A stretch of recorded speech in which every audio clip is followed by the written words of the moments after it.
Elektrolisis air. Tapi kan selalu hidrogen cepat. Ini pun cepat Tadi meja ni cepat tau. Ada tempatnya ni. Selalu ni tak kira sekolah mana dia memang lambat betul. Tapi ini laju. Saya gosok tadi dengan kertas pasir ni. Semua ni saya gosok kertas pasir. Yang ni kesian tak ni karat kan? Tak, semua meja. Hanya meja ini saja dua-dua jadi. Semua meja tadi ini.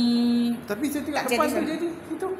Tak, dia jadi ada apa? Tak, saya ada rakaman. Dia ada gelembung. Oh, gelembung. Di atas kumpul.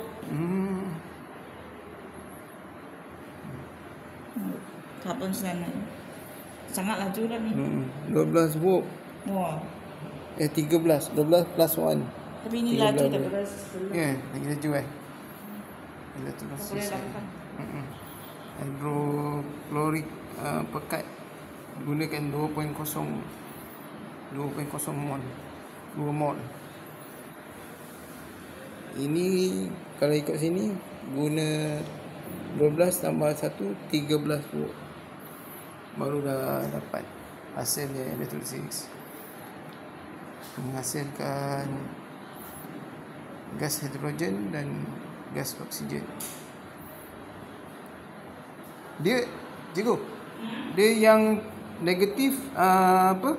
Negatif akan hidrogen ke? Hidrogen. Hidrogen sasnya pasti. Oh, memang dia lagi laju Memang dia laju. So dia memang 2 kali cepat ni kan. Sebab hidrogen H2 kan. Ini O oksigen. saja kan. Oksigen Oksigen charge negatif dia sambung ke positif. Ni laju ni dulu dua masa pun tak jadi.